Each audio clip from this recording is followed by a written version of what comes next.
Hey guys, Thomas Sicilian here, aka Mustached. I'm here to review the movie Barbarian. If you end up enjoying this full review, then please feel free to like, comment, and subscribe. Also make sure to check out those links in the description while I head over to Petition to help out small YouTubers finally get some recognition in their own trending page. Second and third, we'll head over to my Patreon and PayPal where you can help support me directly, or you can also join my Discord.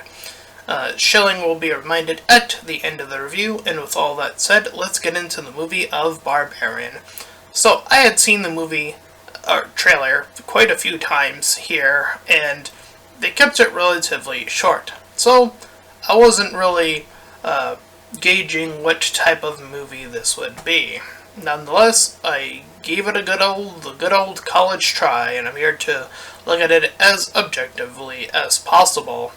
So, the movie initially begins around this young woman named Tess, who is getting ready in her car, and as she rings the doorbell to this place she's renting out, she sees that someone else has already claimed the room. This other individual named Keith decides to let her stay regardless. And this little portion where they're sort of, trying to slowly warm up to each other seems to almost imply that the name Barbarian might even be referring to this guy, as early interactions may be believed. However, as she leaves for her job, they get to know each other. He's a part of a band or some sort, and she's trying to get a job interview. And he says he helped push a label out or something of that nature. Then she remarks about how women have it much harder than men, and I guess in trust, I'm assuming, based off of the way she phrased it. And, there's always that back and forth, I suppose. Though, I don't know why it's in the movie. I suppose it's just, to get them to just talk for a little bit. And again, I guess it gives us a little bit of what the characters believe. As she mentions, if she were in his place, she wouldn't have even trusted him to let him in. But, roles reversed and all that, so, again, the back and forward of it all. Anyways, late at night, we hear something and she awakens. And no, I don't remember how she got the key, but she has the key because she didn't have it earlier. I'm guessing he left it behind as she heads out for her interview. And as she makes her way back, she sees this man running at her, and she runs away toward back into the house. And, the house is, still pretty empty. And as she makes her way towards the basement, sort of trying to figure out what's going on, the guy's not there either, Keith's not there either, she gets locked in the basement.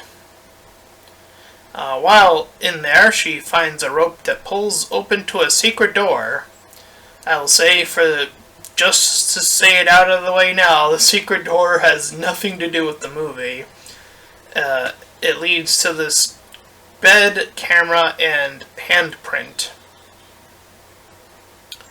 Though I guess the implication might be from beforehand, though we never really, again, it's implied horror, I guess is the best way to put it, of what could have happened before. So, she says nope to the door. at least initially. Then she begins like to set up this whole mirror configuration using the light from above to try to see down this other hallway. And again, this is where she spots the three things. So she wants to leave. And Keith, for whatever reason, wants to see it for himself. And when he starts taking too long, she proceeds after him. And she sees that he has gone even further down than she was previously. He went down a even deeper hallway that led to this like deeper cavern area. And he seems to be calling out to her. And again, this almost seems like it was almost alluding to like he's like luring her into this deeper trap or something or rather. Now she had called the police earlier, and it said like they were busy. That was a significantly portioned time ago, like when I forget when she calls the police, but it was like, I don't know. Anyways, she could have at least attempted to try to call the police again, to be like, hey, this situation is occurring, could you help check it out? But no, she has her phone on her, so, they couldn't even done it's bad reception because she's in the basement or whatever. Like, give us something to be like, oh, okay, that's why she can't do it.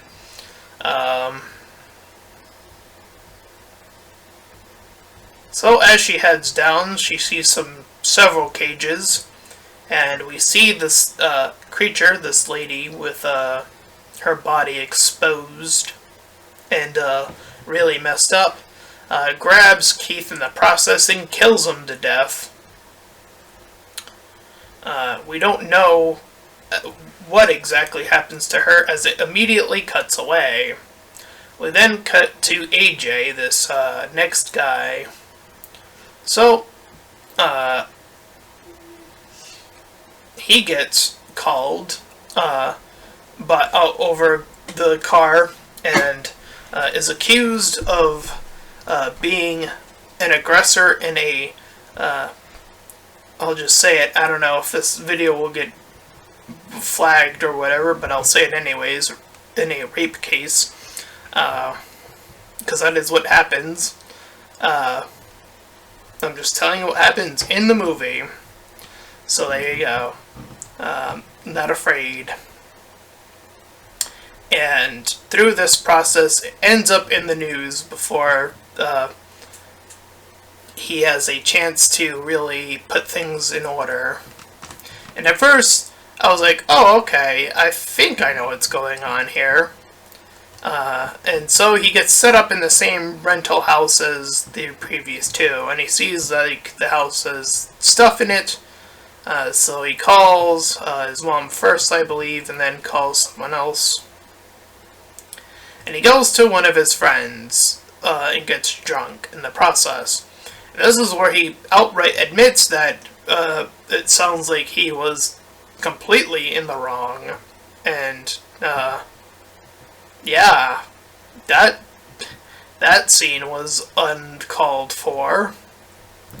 I mean, up until that point, you actually had a potential for an interesting character, and then you went, nah, he's like, he actually is the thing, instead of like being like, oh, maybe.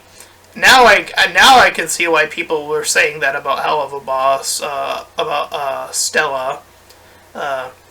Because in this instance, what we are seeing is a protagonist go through it, though. That's the big difference here, is, this is a character you suspect that you would be following to, want them to survive through the means of horror. It's a different lens of looking at something here. While comparatively speaking, Stella is a bad character, meant to be bad, as far as we know currently. So it's a completely different scenario here. I'm not, changing my morals or like, you know, my stance on it. It is, you know, you have to pick apart specific things to make your argument make sense, and that's exactly what I'm doing. Again, this is a protagonist, and we're learning that he has done something really messed up.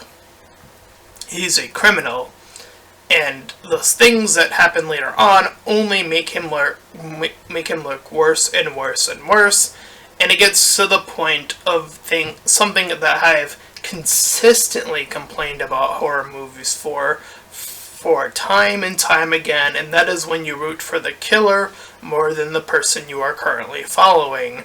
That is never a good sign in a horror movie. And again, I have stated the double-edged sword of that as well, just to make that clear, about like how messed up it's that you are one of those individuals that's like, yeah, I'd rather root for the people to get killed. But then again, on the opposite side, it's like, well, it's shitty writing, so what else am I to do? So that's where I'm left. To say, well, it's just shitty writing, and what can I do? So, anyways, he calls, I believe, his representative, or something or other to that nature. And in the process, he's back at the house. He finds Tessa's laptop, and he's getting more and more mad about someone else living there. And he eventually also finds the secret door, and is trying to figure out a legal way of, like, you know, if, like, the house is, like, connected, if, like, he can truly, you know, for all the trouble he's already getting into, he seems like he's trying to figure out how to, like, be the hero in the situation, or, like, be the one in the, you know, the one that was done a bad upon. So he looks into the double basement, as I refer to it as. He sees the small TV, and it's like this commercial about breastfeeding. And he's like pulling this ruler out and trying to measure stuff. And he sees, and as he's Phil's father, Tess eventually finds him. So they come in contact with one another. Then we get another cut to this tall blonde man, and based off of the footage, it seems like this is a flashback. They don't really, interestingly, they never really say, like, you know, this many years ago or something like that. I'm only basing that off of, like,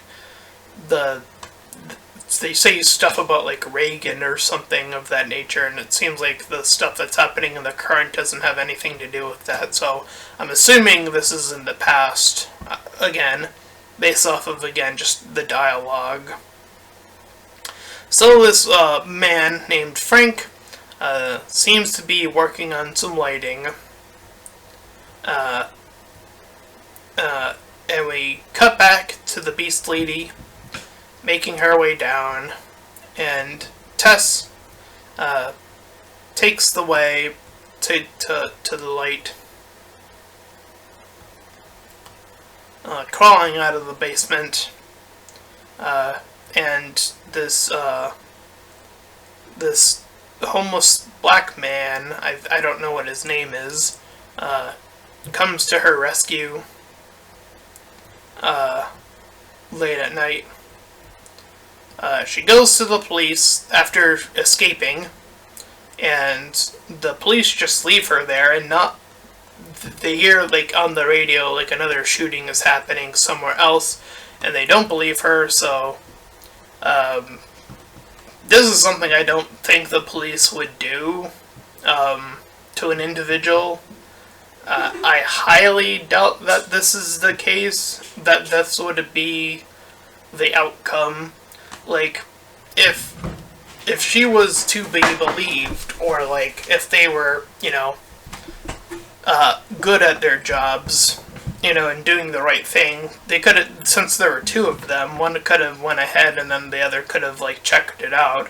Or, like, I don't know, call for reinforcements or something. But no, they just leave. So anyways, as AJ, we cut back to him. He sees the sick man, and who pulls this gun out and kills himself in front of AJ. All the while, Tess runs over the creature lady who somehow made her way outside. And this is where she heads back inside. He has the hold of the gun, AJ does, and accidentally shoots Tess in the process of them two, not knowing that each other were heading toward each other. So the black man takes the two of them in, and he brings them to his place, and he tells them that that beast lady is a result of incest, and goes over that whole story about, like, the man and then grabbing his wife and then having kids and the kids having kids and stuff like that. So that is the eventual, thing. In the process, he is grabbed and killed rather quickly, and drops the gun. Oh, sorry. They drop and run.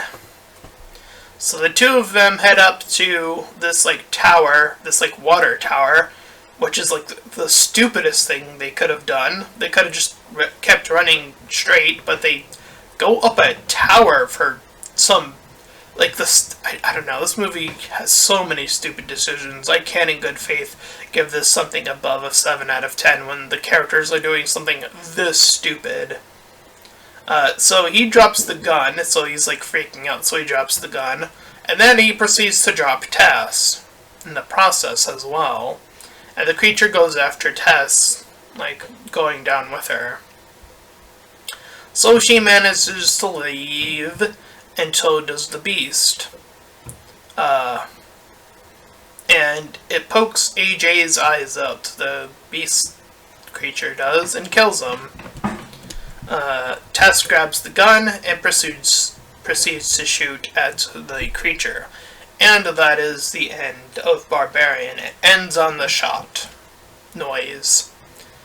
And, like I said, there are very clear and distinct flaws in character choices that are made, especially that ending choice where they head up that tower in the first place. Again, putting yourself in a situation where you're going to be trapped, probably the stupidest decision that they could possibly make, and they make it at the worst possible time as well. So it is definitely a combination of that, as well as already having a character that is very unlikable, which is also something you don't want to do. On top of the characters that are, like, the main character, like Tess, there isn't too much to her character either, unfortunately. Again, as much as I can tell, she's for a job interview and the whole band thing. That little snippet, I don't think that's quite enough. I don't know if that's enough to be like, I'm invested in this character quite yet. I don't think they did a good enough job in with the guy either. The one she was talking to at the beginning of the movie. It felt like these two didn't have enough time to really have enough written out for them to, give us a good sense of their character and at least have us care for those two, but not really. They're really, really, really simplistic. It's really pathetic in the writing department. It's definitely one of the weaker parts of the movie. I'm quite surprised. I've been hearing some quite positive reviews for this, and I'm not really seeing it, especially in the writing department. It is probably the weakest element of this movie is the writing. It is not that great. So with that, if I were to give it a score, I think, if I'm being as objective as possible, I think I would probably have to go with a 4 out of 10. Not that great. It has too many flaws, too many characters doing too many mistakes, having the unlikable character, the again, just that mix of these two elements that are very, very consistent throughout the movie. And the characters that we are sticking with aren't that interesting. They're pretty simple characters. Like, there's just not enough going on with them. So I'm not really seeing where people are praising this movie based off of, again, what I've heard. Again, I'm being as objective as I possibly can. So that is, again, a 4 out of 10 for me. So, if you ended up enjoying this full review, then please feel free to like, comment, and subscribe. Also, make sure to check out those links in the description. One will head you over to my petition, second and third will head you over to my Patreon and PayPal, fourth will head you over to my Discord server. Any and all donations are greatly appreciated, and until next time, everyone, bye-bye!